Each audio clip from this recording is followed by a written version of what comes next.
விவசாயி.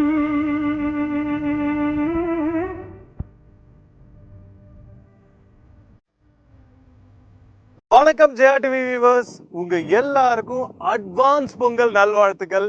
ரொம்பவே ஸ்பெஷலான ஒரு இடத்துக்கு வந்திருக்கோம். இன்னைக்கு நான் என்னவா இருக்க போறேன் தெரியுமா? ஒரு நாள் விவசாயியா இருந்து எனக்கு என்னென்ன வேலைகள்லாம் தெரியுமோ அதெல்லாம் நான் செய்ய போறேன். பிளஸ் இந்த வயலுக்கு நடுவில் ஒரு செட்டப்பை போடுறோம். அதில் பொங்கல் ஸ்பெஷலுக்கு 2 ரெசிபி உங்களுக்காக நான் செஞ்சு காட்ட போறேன். அதுக்கு முன்னாடி நம்மளுக்கு தெரிஞ்ச சின்ன சின்ன வேலைகள்லாம் செஞ்சுட்டு அந்த இடத்துல போய் செட்டப்பை போட்டுக்கலாம் வாங்க.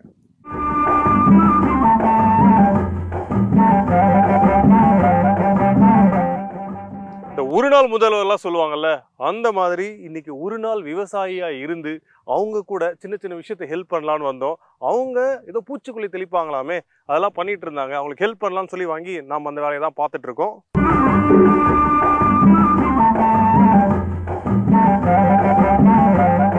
என்னதான் இருந்தாலும் சிட்டியில ஒரு கம்ப்யூட்டருக்கு முன்னாடி என்னென்ன பெரிய பெரிய வேலை செஞ்சாலும், இல்லை சாஃப்ட்வேர்ல இருந்தாலும், ஏன் நாசாவுக்கே போனாலும் இந்த மண் மனத்துக்கு ஈடு எதுவுமே இல்லைன்னு நினைக்கிறேன்.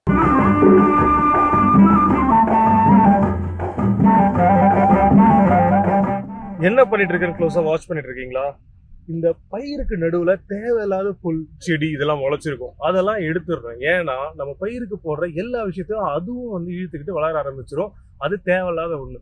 இந்த ப்ராசஸ்க்கு பேர் தான் களை எடுத்தல். ஸோ இது நிறைய படத்துல கூட நீங்க கேள்விப்பட்டிருங்க, களை எடுத்துடுறேங்கன்னு. அதாவது நல்லவங்க நடுவில் இருக்க ஒரு கெட்டவனை எடுத்துறேன்ற மாதிரி ஒரு பொருளா கூட மருவி நிறைய பேர் சொல்ல ஆரம்பிச்சாங்க. ரொம்ப இம்பார்ட்டன்டான விஷயம். அண்ட் இதை எடுத்து வேஸ்ட் ஆக்க மாட்டாங்க. இதை கூட நம்ம கேட்டில், அதாவது நம்ம ஆடு மாடு எல்லாத்துக்கும் எடுத்துட்டு போயும் போடுவாங்க. ஸோ இதுதான் இவங்களோட வேலையா இருக்கும். எப்படி இருக்குன்னு யோசிப்பாங்களா? வந்து இதை பார்த்த மாதிரி இருக்கும், கட் பண்ண மாதிரி இருக்கும், எதுவுமே வேஸ்டே ஆகாது. அதுவும் கால்நடைக்கு பயன்படும். அந்த கால்நடையில வர பாலும் அவங்களுக்கு பயன்படும். ஒரு பெரிய லைஃப் சைக்கிள்னால இயற்கையோ இயற்கை. வாங்க போலாம். தாய் திருநாள் பொங்கலுக்கு இதை விட ஒரு அருமையான லொக்கேஷன்ல இருந்து இந்த மாதிரி ஒரு செட்டப்ல ஒரு அருமையான 2 டிஷ் உங்களுக்காக செய்ய போறோம். இந்த லொக்கேஷனை பார்த்தீங்களா எப்படி இருக்குன்ட்டு? பொங்கலுக்கு ஹார்வெஸ்டிங் தான் முக்கியம். விவசாயிகள் அவங்க அந்த முதல் நெல்லுவாங்க. அதாவது நம்ம அதனால தான் பொங்கல் கூட பார்த்தீங்கன்னா பச்சை அரிசியில் பண்ணுவோம். பச்சை அரிசின்றதே வந்து ஒரு ஸ்பெஷல் தான் எப்போதுமே. ஃப்ரெஷ் டு ஃப்ரெஷ், அப்படியே மண்ணின் மனம் மாறாத அரிசின்னு சொல்லலாம். ஸோ அந்த மாதிரி இருக்கக்கூடிய அரிசி வச்சு செய்கிற பொங்கல் ரொம்பவே ஃபேமஸ். அதுவும் தமிழ்நாட்டில் நம்மளோட ஒரு தலையாய பண்டிகைன்னா பொங்கலை சொல்ல முடியும். அந்த மாதிரி ஒரு பண்டிகைக்கு ஒரு ஸ்பெஷலான இடத்துல இந்த இடத்த பாருங்கள், அப்படி சுற்றி பாருங்களேன். அப்படியே ஒரு க்ரீன் மேட் விரிச்ச மாதிரி இல்லை, இது வந்து காட்ஸ் க்ரீன் மேட் மாதிரி. இது வந்து ஃபார்மர்ஸோட க்ரீன் மேட். ஏன்னா இது ஃபார்மர்ஸான கஷ்டப்படுறாங்க. காட்ஸோடது இருந்தாலும் நம்ம ஒரு காட்டுக்கு போய் புல்வெளிகள்லாம் இருந்தால் அது கடவுள் உண்டாக்குனதுன்னு சொல்லலாம். இது நம்ம விவசாயிகள் நம்மளுக்காக உண்டாக்குன ஒரு இடம். இந்த இடத்துல இருந்து அருமையான 2 டிஷ் அதே அரிசியை வச்சு உங்களுக்காக நான் செஞ்சு காட்ட போகிறேன். வாங்க செய்ய ஆரம்பிச்சுக்கலாம்.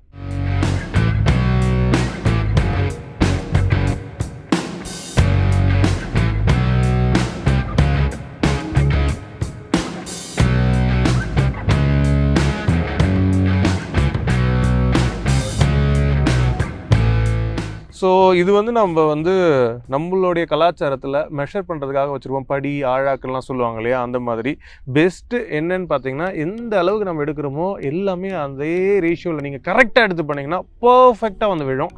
ஸோ இப்போ பார்த்தீங்கன்னா பச்சை பருப்பு இருக்கு இல்லையா, அதை இந்த டம்ளரில் ஒன்று எடுத்திருக்கேன். அதே அளவுக்கு பச்சை அரிசி எடுத்திருக்கேன். அதாவது ஈக்குவல் ரேஷியோ. எந்த அளவுக்கு பச்சை அரிசி எடுத்திருக்கோமோ அதே அளவுக்கு பச்சை பருப்பு எடுத்திருக்கோம். இதை 2த்தையும் நம்ம முதல்ல போட்டு நல்லா ஒரு 3 வாட்டி அலசி எடுத்துக்கலாம். அதில் வந்து உங்களுக்கு பச்சரிசினாலே நிறைய ஹஸ்க் இருக்கும். அதாவது அந்த வெள்ளையும் வரும் இல்லையா நம்மளுக்கு தண்ணி, அந்த தண்ணி கொஞ்சம் கிளியராக அளவுக்கு ஒரு 3 வாட்டி அட்லீஸ்ட் அலசி எடுத்துக்கலாம். அதுக்கப்புறம் குக்கரில் போட்டு வேக வைக்க போகிறோம்.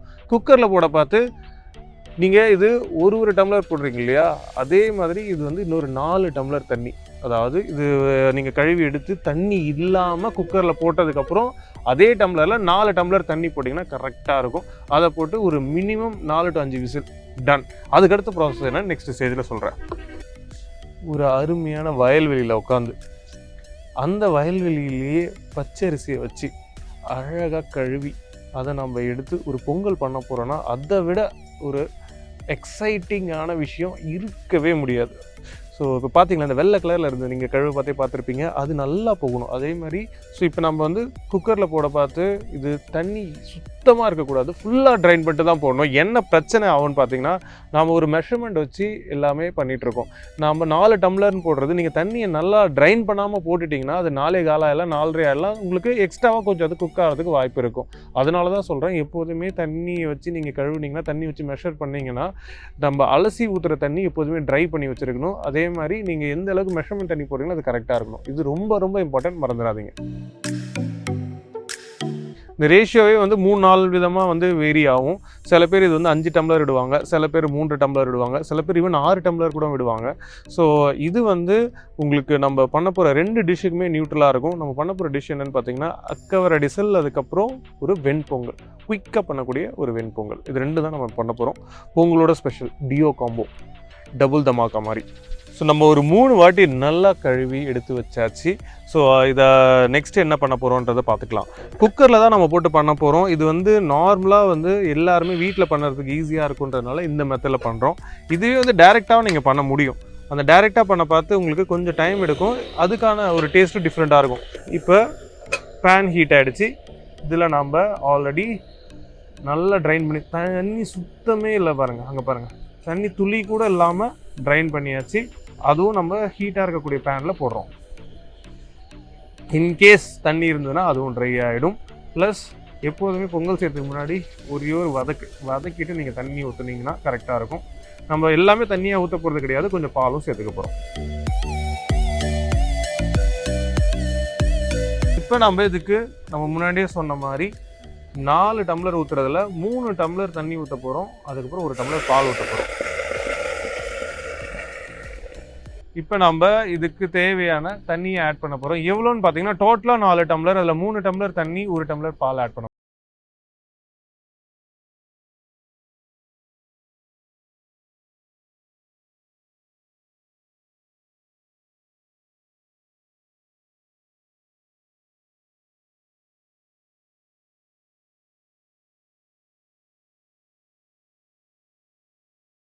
குக்கரில் நாங்கள் பொங்கலை பொங்குறோம். இவ்வளோ சூப்பராக இருக்குது பார்த்தீங்களா?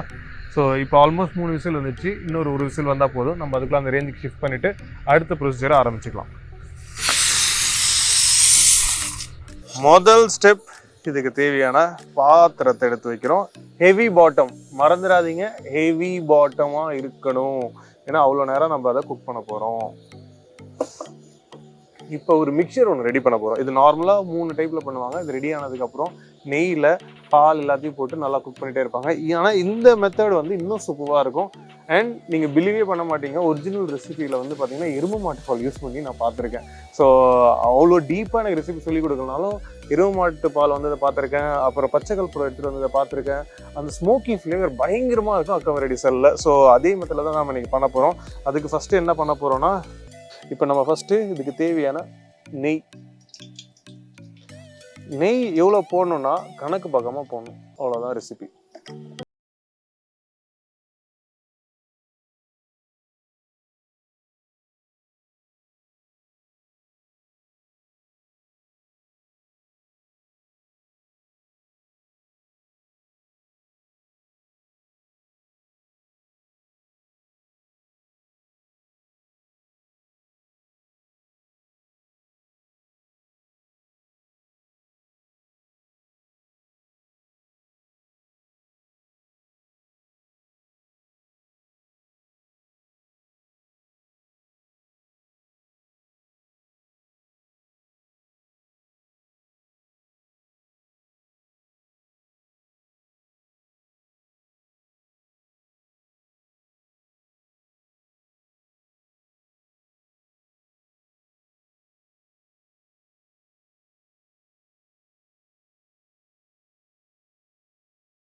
ரொம்ப சிட்டிக்கு அளவு, ஏன்னா ரொம்ப கம்மியாக தான் நான் செய்கிறேன்றால ரொம்ப சிட்டிக்கு அளவு பச்சை கற்பூரம், ரொம்ப கம்மியாக வேணான்னா விட்டுடலாம், உங்களுக்கு ஆப்ஷனல் தான். பட் அந்த பிரசாதக்கான ஒரு ஃபுல்ஃபில் கிடைக்கணும்னா இந்த பச்சை கற்பூரம் தான் ஹெல்ப் பண்ணும்.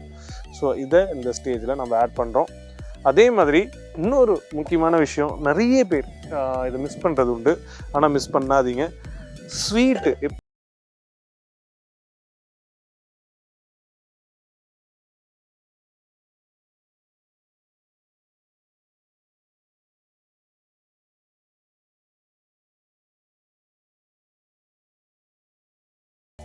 இதுக்கு அடுத்து இன்னொன்று பண்ண போகிறோம். The magic, the last magic and important magic. கீழே முந்திரி திராட்சை நல்லா அப்படி தக தக தக தக தக தகன்னு பூச்சி எடுத்து தலைக்கு மேலே கொட்டி அப்படியே ஒரு கிண்டு கிண்டோன்னு வச்சுக்கோங்களேன். ஆல்ரெடி இந்த டெம்பிள் ஃபீலுக்கு தான் இருக்குது, அது இன்னொரு லெவலுக்கு கொண்டு போயிடும். ஸோ பண்ண ஆரம்பிச்சிடலாமா? ஸோ இவன் இங்கே ஸ்லோவாக குக் ஆகிட்டே இருக்கட்டும். அந்த ஸ்லோவாக குக் ஆகிட்டே இருக்க பார்த்து அந்த ரைஸு பருப்பு ப்ளஸ் நம்ம போட்ட ஜாகரி இது எல்லாமே சேர்ந்து ஒரு மேஜிக் நடந்துகிட்டு இருக்கும். அதனால ஸ்லோ ஃப்ளேமுக்கு கொஞ்சம் நேரம் அவனை விட்டுருங்க, அவனை டிஸ்டர்பே பண்ணாதீங்க. அடி பிடிக்காம மட்டும் கிண்டிக்கிட்டே இருங்க. ஸ்லோ ஃப்ளேமில் இருக்கிறதுனால அடி பிடிக்கிறதுக்கு ரொம்ப சான்ஸ் கம்மி. அதுக்கு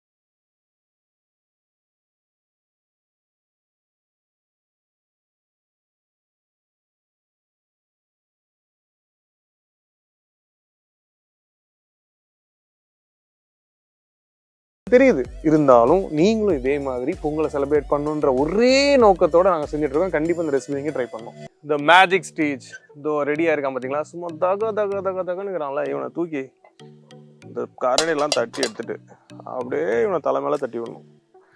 எது பொங்கல், எது முந்திரி பருப்பு, எது திராட்சைனே தெரியக்கூடாது, அவ்வளோ இருக்கணும் எல்லாம். அப்படி இருக்க பார்த்து அப்படி ஜென்டிலாக ஒரு கலக்கு.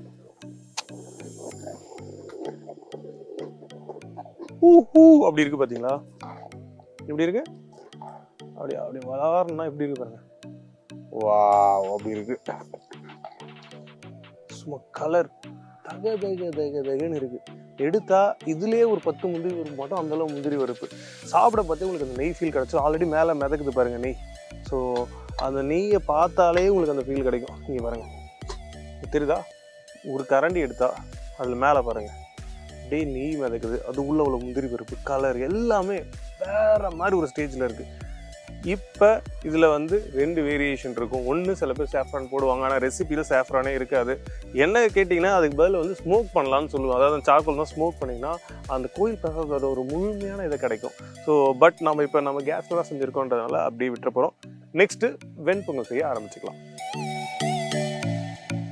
நிறைய விதமான பொங்கல் நீங்கள் பார்த்துருப்பீங்க. அதில் சில விஷயங்கள் வந்து ஒருத்தவங்களுக்கு இன்னொருத்தவங்க டிஃப்ரெண்ட்டாக தான் பண்ணுவாங்க. இதில் நான் என்ன டிஃப்ரெண்ட்டாக பண்ணுவேன், என்னென்ன விஷயங்கள்லாம் நார்மலாக பண்ணுவாங்கன்றதையும் நான் சொல்கிறேன். ஸோ பொங்கலுக்கு வந்து மிளகு முழுசாக போடுவாங்க, நானும் முழுசாக தான் போட போகிறேன். சில பேர் அதை வந்து ஒன்றும் பாதியமாக அரைச்சி போடுறது உண்டு, ஏன்னா அதை எடுத்து வைக்காமல் சாப்பிட்ருவாங்கன்னு சொல்லிட்டு. ஸோ அதே மாதிரி பார்த்திங்கன்னா பச்சை மிளகா நிறைய பேர் போட மாட்டாங்க, நான் போடுவேன், ஏன்னா அந்த டேஸ்ட் எனக்கு பிடிக்குன்றதுனால. அண்ட் இன்னொரு முக்கியமான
பார்த்தீங்கன்னா ஒரு சின்ன பச்சை மிளகா, கருவேப்பிலை, நல்லா இஞ்சை வந்து சின்ன சின்ன துண்டாக நறுக்கி வச்சுருக்கேன். அதை நான் இப்போ இதில் சேர்க்க போகிறேன்.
இதுக்குன்னு ஸ்பெஷலாக புது பாட் இதுங்க பாருங்கள்.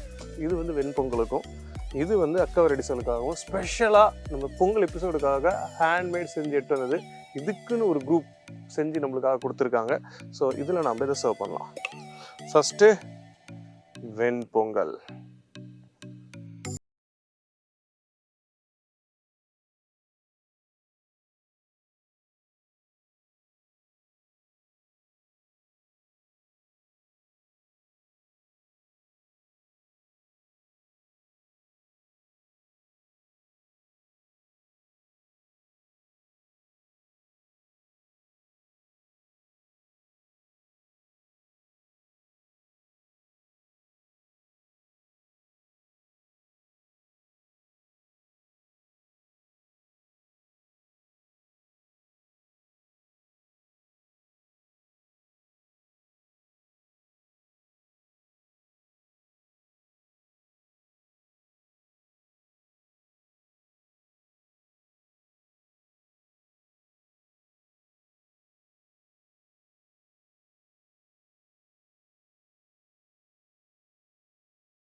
நாக்கில் அந்த அளவுக்கு சூப்பர்வான டேஸ்ட் வெண்பொங்கலில்.